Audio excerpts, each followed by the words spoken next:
This is Bill Blank. In 2004, he learned about an open audition for a movie being filmed in a small town in his home state of Iowa. I'm ecstatic right now. I can't wait to get going. But after he showed up, he could tell something was off. It was a little bit too stupid. That was a very reality show right there. Turns out he was onto something. He was one of many unwitting participants in an elaborate prank for a reality TV show called Invasion Iowa. The people of Riverside think I'm coming to shoot a science fiction movie called Invasion Iowa.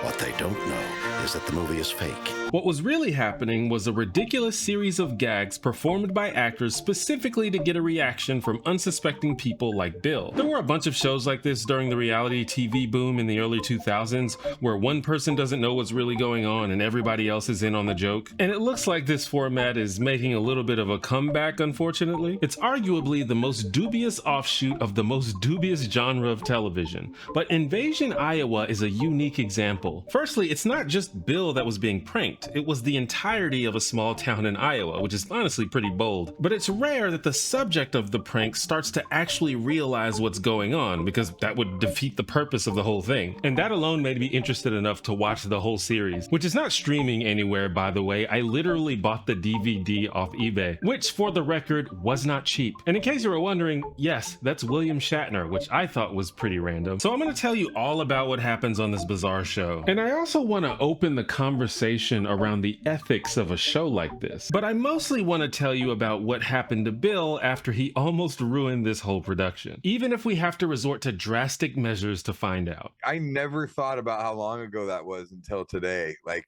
I didn't realize it's been 22 years. That's insane. Hi, I'm T1J. Follow me. By the way, William Shatner also sometimes goes by Bill, so just for clarity, in this video, when I say Bill, I'm always talking about Bill Blank. According to the lore of the Star Trek universe, Captain James T. Kirk was born in Riverside, Iowa. You're from outer space. No, I'm from Iowa. I only work in outer space. Or at least will be born in Riverside, Iowa in the distant future. Inspired by this connection, in 2004, William Shatner, who originally played Captain Kirk, brought a film crew to this tiny farming town. What we're starting here is a movie that I have spent a long time working on. It's a science fiction film. Invasion Iowa originally aired on Spike TV because of course it did. Whenever you turned on Spike TV in the 2000s, there's a good chance that something weird was on. The show was created by Rhett Reese and Paul Wernick, who today are best known for producing very successful movies like Zombieland and the Deadpool trilogy. But in the early 2000s, these guys were getting their feet wet with reality TV. Prior to Invasion Iowa, they created the Joe Schmo Show, a very similar reality prank show, also from Spike TV. I actually did a video about the Joe Schmo Show a few years ago, which you can watch when you're done here. It's a pretty goofy show, but Invasion Iowa is even weirder. The small southeast Iowa community of Riverside, whose claim to fame is the future birthplace of Captain James T. Kirk of Star Trek, has been invaded, but not by aliens, by a Hollywood film crew led by the actor who played Kirk. So as I mentioned, the movie that Shatner claims to be making is totally fake. He brought with him a crew of actors pretending to be weirdos for the sole purpose of trolling this innocent town. Starring Desi Lydic as Griffin, my ditzy leading lady. Michael J. O'Hara as Herb, my neurotic assistant. Kirk Ward as Tiny, my insane body double. Ernie Grunwald as Steve, my kooky spiritual advisor. Garth Chan as Max, my evil studio executive. And me, William Shatner, as the eccentric star. These TV hoax shows usually feature up-and-coming actors who aren't famous enough to spoil the prank, so it's always interesting to see people that I now recognize on these things. Like this guy Ernie Grunwald has been in everything from Friends to Hannah Montana, but the coolest example is definitely Desi Lydic, who currently has a high-profile gig as a correspondent and host on The Daily Show, which is a trajectory I wouldn't have expected if I only knew her from Invasion Iowa. So they tell the town they're making a movie, but not only that, they also want Riverside locals to star in and help produce the movie alongside Shatner himself. So not only are they pranking these people, they're also gonna put them to work. So they hold auditions in what appears to be a barn. I guess that's the best they could do in a farming town with less than 1,000 people. I haven't kicked any ass today, yet. What do you say about this? These people aren't winning any acting awards anytime soon, but I've definitely seen worse. One guy shows up though that's actually pretty good. It's that guy Bill I mentioned at the beginning. Something funny? What? You heard me, loser. I said, what's so damn funny? Turns out, Bill is actually a stand-up comic, so he's comfortable performing in front of people, which is probably why he gave one of the best auditions. I was talking to him before, Uncle Bill. He's a stand-up comic. Give me a job. Give you a job. A joke? I don't want the part that bad. That's funny right there. And ultimately, 10 Iowa locals are chosen to participate in the movie, including Bill, who is uniquely excited. This is so huge for me. Like, it's probably a lot bigger to me than it is to most people. I feel really blessed, and I'm ecstatic right now. I can't wait to get going. Because he's a performer, his dream is to work in the entertainment industry, so a credit on a movie with an established actor like William Shatner could be a big deal for him. But then you remember that it's all fake and this guy's dreams are about to get crushed. I've described this whole situation as a prank, which it definitely is, but it's also supposed to be kind of a parody of Hollywood and celebrity culture. William Shatner plays the role of an eccentric, out-of-touch Hollywood actor. He carries his Emmy with him everywhere he goes. He has a spiritual advisor that travels with him. He's never outright mean, but he generally makes things awkward for everyone most of the time, which is of course the whole point. Like, this is one of the first things he does on the show. You can tell a place by the French fries. If they got good French fries, and these are good French fries. Oh man, this is really good. I'm gonna take a bite.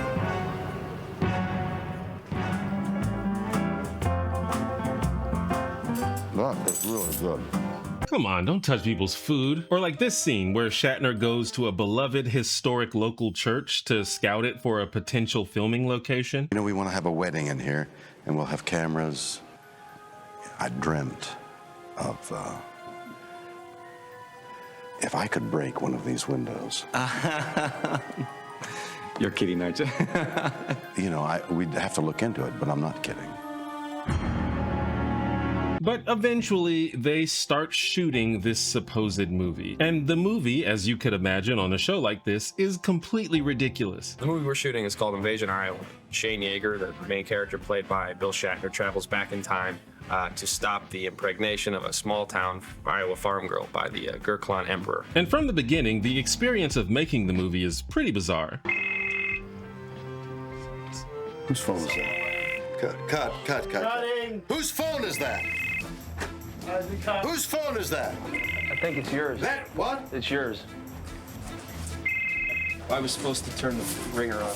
Get the phone. The first scene they shoot involves this guy Tiny, who is Shatner's supposed nephew and stunt double. But again, none of that's true, he's just an actor. And he's a stunt double, but he has a completely different body type than William Shatner, which is a pretty good bit, I'll give him that. This guy Wayne, who got cast in the movie, gets to hit Tiny a bunch of times with a shovel, so that's cool, I guess. And that's basically how most episodes go. We see Shatner and his entourage interact with the community a little bit, but most of what we see is the process of making this terrible movie. I'm incredibly claustrophobic. I thought he took dramatic pauses on Star Trek. Wait till you see Colonel Shane Yeager. I promise you, you're about to be kidnapped by the Gurkhans. I don't know exactly what these people expected. I'm sure close to zero of them had been on a movie set before, and honestly, it's not outside the realm of possibility that Shatner would come and film a goofy B-movie. I could totally see him doing that. So no one had any real reason to be suspicious. But then it was time to film Bill's scene. My character is, I'm like the biggest punk, and they're kind of my little cohort, you know, and I get my heart snatched out of my chest. Desi Lydic plays Griffin, a young actress who was supposedly cast in advance as one of the main villains of the movie, an alien android with a name I assume was made intentionally hard to say. I'm the disintegratrix. Sorry, I'm the disintegratrix. Was that almost it? The Keep going. disintegratrix 3000. Okay, stop speeding. I just don't know if the cameras, I get nervous. Griffin was all nervous. I was like, wait a minute, I'm supposed to be the nervous one. You're supposed to be coaching me, you know? That was weird. That was really weird. So now Bill's spidey senses are definitely tingling. And this is interesting because it's pretty subtle. It wasn't any of the silly gags that tipped Bill off, because I guess Hollywood people being weird is not that hard to believe, but you still expect them to know how to do their job. Again, Bill has some experience in show business. He probably knows that it's unusual for a working actor to choke like this. And things don't get any better when they screen a rough cut of the scenes they'd been shooting for the locals to check out. Hey, baby. Baby. I'm the Disintegratrix 3000. What? The Disintegratrix 3000. Well, how'd you like to break me off a piece? I'd like that very much.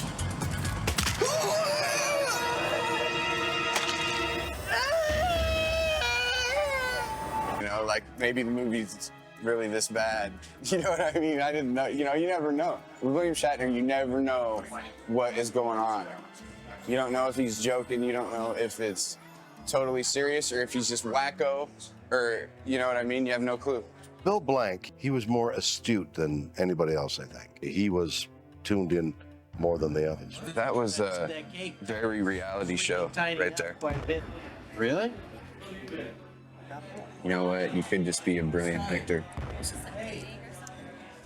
He was building me up and seemed really sincere, and then he goes, you know, you could just be a brilliant actor, sort of out of nowhere. And I could see people were looking like, what the hell's going on here? It looked like there was a stage and we were performing and we were being filmed, and that just felt dangerous. So now it appears that Bill has actually become kind of a problem for the producers. Billy is definitely the biggest concern, I think, for everybody. And I'm still concerned that he'll go and pull 20 people aside and tell them what he thinks is going on, which would suck. Okay, we have a little bit of an issue. Bill Blank said something to the effect of, you know, it's just sometimes this seems so weird. It seems like maybe I feel like I'm on a reality show.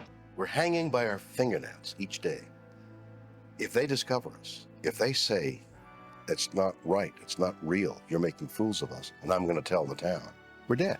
And at this point, I'm like the audience at the end of the Truman Show. I'm rooting for Bill to bust this whole thing wide open. Hey, maybe they'll let him join the team and help prank people. That actually happened in season 2 of the Joe Schmo Show. But what they actually do is this. Long story short is we're going to get Bill gone, Bill Blank gone. Bill is now buried in a shallow grave south of Riverside.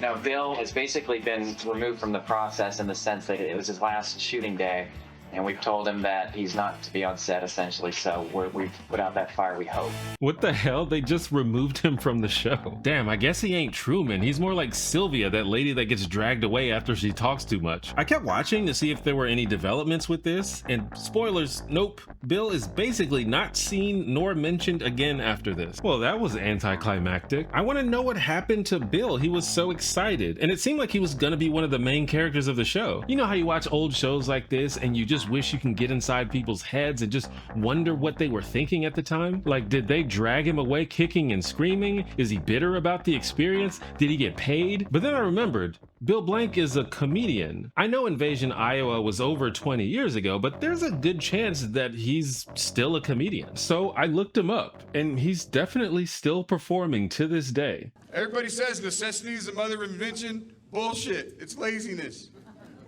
You used to have to get up and walk across the room to change the channel on your TV, and somebody's like, fuck that. And the thing about working comedians is they tend to be active on social media, and I really wanted answers. So for the first time on this channel, I actually reached out to someone who participated in the show that I'm covering. All right, so Invasion Iowa. Let's go. 22 years ago, so I was 25. Oh, I was 24 and then was 25 by the time it aired. I call my family, tell them I got the part. Everybody's excited. And then I'm like, okay, well, I'm going to go to dinner. And after dinner, I was going to drive home. So yeah, so I got home. My buddy met me and we start reading the script. And I'm reading this and it's so bad.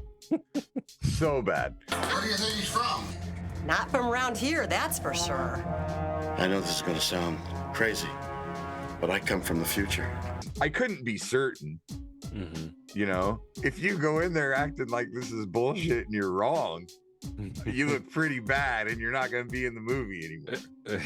So like we kind of decided like I would layer my performance. Just be cognizant of not looking stupid. Like when the whole thing with me getting my heart snatched out of my chest. they strapped pig guts around me. You know, I had to pull like the guts out and stuff when they, and I think that was supposed to be a gag. Like it smelled really bad. I think I was supposed to react. Yeah. But I just took it like a champ. I acted like it was all a day's work. I didn't. So like I said, Riverside is a tiny rural town. These are definitely sweet, wide-eyed, small-town folks, which kind of makes them the perfect target for a prank like this, but I will give the producers credit. Sometimes the point of these shows is to humiliate and exploit people, but Invasion Iowa portrays the people of Riverside as just a whole bunch of adorable angels. Here was the grandmothers you wish you had. Here were ladies full of wisdom and grace. So rum and coke is your drink. What's your drink? No, bourbon. Bourbon. Nobility, really. They were manner. So you guys like to eat? When you So get our age, what else is there to do? Well, come on now. Bill definitely stands out though. He seems like a nice guy, but he definitely has an edge to him that most everyone else lacks. I was the only person that got cast that wasn't from the town. Okay. Or at least a small town nearby. So it was probably a combination of that plus his experience writing jokes for a living that just had his mind working on a different level. On the show, they make it seem like Bill slowly got more and more suspicious over time, but apparently his bullshit detector was going off from the very beginning. And so you're going around and everybody's introducing themselves, right? And to me, it was just very obvious that they were playing characters. It was so stereotypical. Yeah. I'm Bill Sensitive and I met him at Pilates. I'm Billy Shatner's Sensitive. That means a spiritual advisor, if you will. We met through his Pilates instructor. I'm sitting here going, dude, I mean, he's doing great.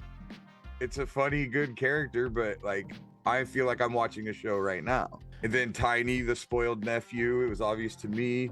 The bumbling assistant. I mean, it was like, this is so... Everything's just a stereotype, you know? After Bill leaves the show, I feel like they took that as their opportunity to just go wild, because after that, the gags get more and more silly and hard to believe, and maybe in some cases a little mean-spirited. Like there's a scene where Desi's character Griffin is revealed to be a kleptomaniac, and she goes to a local mom and pop store and steals just a comically large amount of items. You see the blonde girl right here? Uh-huh. She's our actress. Uh-huh. She's got a bit of a problem about stealing. I don't want you to say anything. I'm going to give you money to cover anything she might steal. You're serious about I that? am absolutely serious. Also, Griffin is supposedly working on a children's book, and she asks some of the Riverside people for their thoughts about it. You can probably guess the gag here. But Popo's wings were little wings and very, very small. In fact, unless you squint your eyes, you'd see no wings at all. Now, Popo's best friend Polly, her wings were large and lush, which gave the local penguin boys a great big penguin crush. Also, there's this ongoing bit where Sean Connery is supposed to be involved with the movie, and by this point, everybody knows that this is the shitty low-budget sci-fi movie. But of course, it's just an actor doing an impression over the phone. And also, Sean Connery is kind of an asshole, which just stresses everybody out, which makes you kind of feel bad for him. Is this Shatner? Yes. I'm not talking to you. I'm mad at you. Please don't be I'm not hasty. sure I even want to talk to you at the moment. Let me talk to that that was on yesterday. He was at least decent to me. But again, these are small town folks. They might be a little naive. They see all these Hollywood people. They don't know what to expect. Plus, remember, this is 2004. This is pre-YouTube, pretty much pre-social media. People were a lot more trusting of each other back then. But I do think some of the Riverside people were targeted a little bit more than the others. Like there's this guy, Scott, a local who was given the role of the set's production assistant. They really put this guy through the ringer. Shatner gives Scott a variety of obligations, all of them awkward and stressful. Like Scott has to basically babysit Griffin and Tiny, who keep sneaking away together. We gotta get him back, because otherwise Mr. Shatner's gonna go through the roof. Dude, we gotta go. Why? Nobody needs to be babysitting you today. Oh. We don't have time for this kind of shit.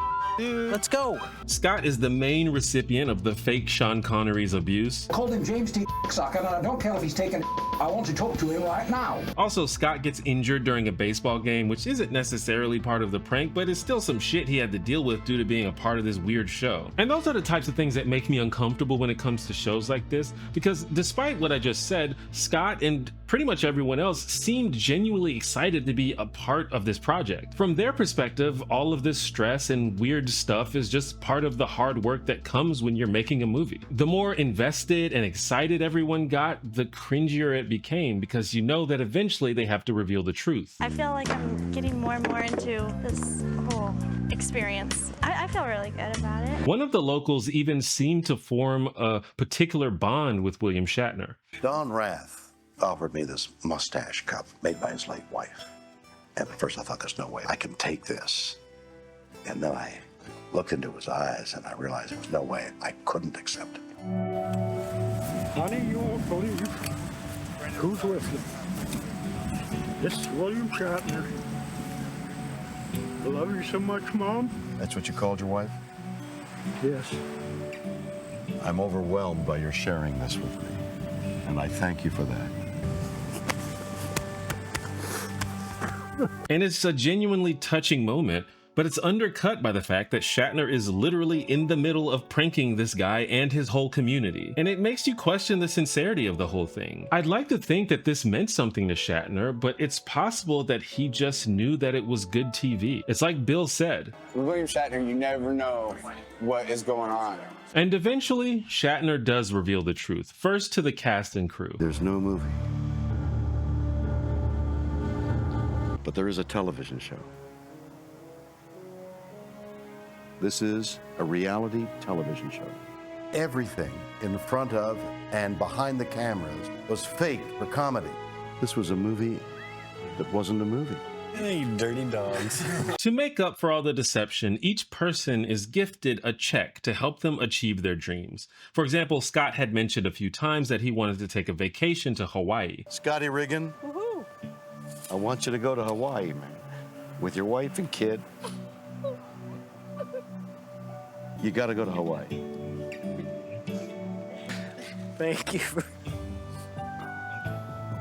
Bill disputes the idea that he was specifically kicked off the show for being too skeptical. The next night, I had a show that I was going to cancel because I was doing this. So I asked them if they wanted me to cancel the show, and they said, no, go ahead and do the show. Nobody ever said I couldn't come back. They didn't kick me off. Okay, Nothing, yeah. None of that ever happened like that. I was going to ask about that because they do make it seem like you were just kind of like disappeared from the show. Like, yeah. He knows too much. Yeah. All it was they just told me to go ahead and go do my show. Although I guess if they were kicking him off the show for that reason, they wouldn't necessarily tell him that. Either way, he does acknowledge that things could have been different. The one trade-off, I would have been in there way more had I not hinted that I knew what was going on. I would have been one of those people at the end at the reveal that they're giving money or giving their dream. Because basically what they did was, here's your trip to Paris, here's your new tractor or down payment for your new tractor, here's whatever for your horses. They just gave each person $5,000. But who gives a shit about $5,000 I might have got 22 years ago at this point. Right. You know? Exactly. At the time I was poor, I was a starving artist, and I could have used it. But it would just be, it's not like I would have put that $5,000 in Bitcoin and now it's worth millions. Yeah. You know what I mean? Like I would have just spent it on something and it'd been over with. So yeah, I mean, that would have been the only thing, but I don't regret for a second that I spoke up. And I do have to give them credit at the end of the day, because they could have just told a whole different story than the one they did. They had plenty of footage of me looking like I bought into it all. They could have easily just made me look like anybody else, but they didn't. They made my story an interesting story. And everyone seems emotional and grateful, albeit they're probably still even processing what the hell's going on. But Wayne, remember Shovel Guy? Wayne's pissed, and I don't blame him. Are you okay, Wayne? I'm pretty hurt and pissed off. I just hope you guys don't make a monkey out of us, and I think that's what you're doing. Nobody in all your innate dignity did make a monkey of themselves, nor will we ever do anything to make you one. This is never going to be a film, or no part of a film. This is a reality television show. You're kidding me. And he walked off. Where's Wayne? Wayne? He disappeared. He wasn't there for the cast photo. Later, the prank is also revealed to the rest of the town, and they did a decent job of spinning it to make it seem like it was actually a cool thing to do. The movie you think we've been filming isn't a movie at all. This has actually been a living, breathing stage play with an audience of you. Everything in front of and behind the camera was faked. We staged it, but the team of writers and producers and actors, and you, the people of Riverside, are about to become the stars of your very own TV show. We aren't planning on leaving you empty-handed. To the wonderful people of Riverside, Iowa, we're going to fill your coffers with $100,000 to use as you see fit for the betterment of your town. You deserve it. Giving away money like this is a thing they usually do on shows like this, I guess to make themselves feel better for this questionable premise, but I guess it's still nice. And overall, it looks like most of the Riverside people were good sports about the whole thing. Even Wayne comes around. I guess I feel that from the reaction I can see that it looks like the town took it okay. Hell yes, I'm gonna watch it. Hopefully it's after deer hunting season.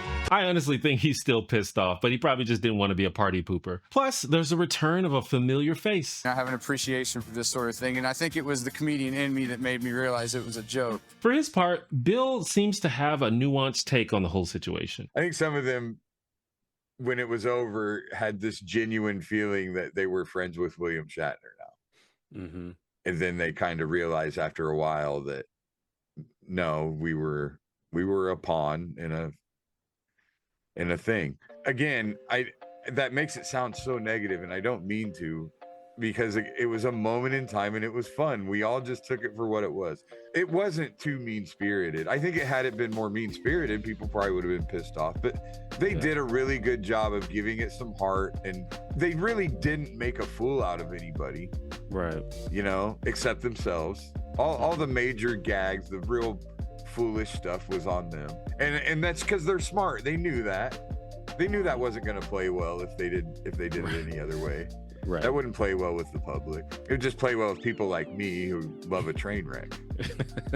I'm also guilty of enjoying a train wreck here and there, just not when it's at the expense of nice people. I hope that those people that we fooled and then tried to make amends have forgiven me, because it was pretty mean. When I cover shows like this, sometimes my default mode is just to go in ready to roast it and moralize about how it shouldn't have been made. But 20 years later, it's not really about should or shouldn't, is it? It's just a thing that happened and we decide how to react to it. And even though it wasn't the big break that Bill thought it would be, he still got something genuinely positive out of it. That show kind of made people take me seriously. That's a show that they watched on national television. That wasn't me on local cable access with a camcorder.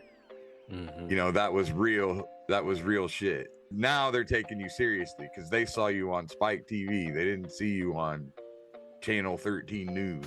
The local radio people, the owner of the comedy club. I mean, everybody took me way more seriously from that point on.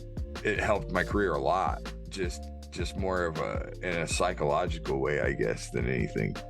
And not just for me, for the people watching me.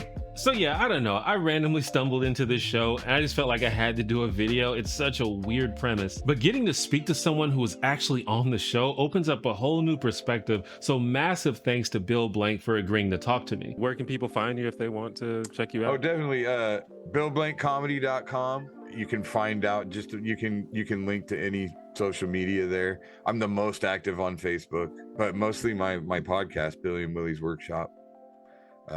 And there's links on my website to that. It's just a completely unhinged Willie. It's Willie Farrell, who we call the Godfather of comedy. His dad was an actual mob boss. His dad was Cockeyed Louie, worked for Al Capone. Willie's 70 years old, and I'm 47, and we're like really close, good friends. And it's a great dynamic, you know. We talk about current events and whatever else, and It's just a good time, and it's authentic and it's honest. I actually talked to Bill for over an hour and learned quite a bit about his experience. It was a really cool insight into what it's like to be on a reality show, especially if you're not exactly sure if it is a reality show. So what was William Shatner like? Like, was he cool or was he intense? Very short. That's one of the things I learned about show business, man. Everybody's tiny. I think William Shatner is a person who is fascinated by things. I think he sees something and he gets interested and he gets fascinated with it. And I think that's genuine. I think he does get fascinated like that. I don't know that he gives two shits about Riverside, Iowa, though, at the end of the day. We mostly talked about Invasion, Iowa, but we also talked about college football, comedy, as well as Bill's thoughts on Hollywood. If you're interested in that, I will be putting the full conversation on Nebula, which is our creator-owned video platform. And when you're finished watching the interview, you should try out one of our other crazy good Nebula exclusives. If you want to see another reality show that plays a little bit of a prank on its participants, you could check out The Getaway, which has a pretty amusing premise. We really like shows that have, you know, like a sabotage element, but there's already like so many that have a saboteur. There's even a bunch that have a couple of saboteurs. As far as we know, there's none that have everyone as the saboteur. Yeah. And we thought that would be funny. But that's just the tip of the iceberg. We have a little bit of everything on Nebula. Game shows, comedy, stage plays, video essays. Nebula is just kind of a playground for thoughtful, independent content. Plus, it's affordable, especially right now because we're offering 50% off an annual plan, which comes out to less than $3 per month. Just be sure to use my link, go.nebula.tv/T1J, or just scan the QR code. So please go ahead and check out my full conversation with Bill. Thanks for watching. As I mentioned, I did a video about the Joe Schmo show a while ago. It's pretty much what kicked off this trend of reality TV hoaxes, and that actually happens to be the most viewed video on this channel, so I guess some people liked my take. Maybe you will too. I'll put a link on the screen and in the description below. Okay, that's the end of the video. Bye bye.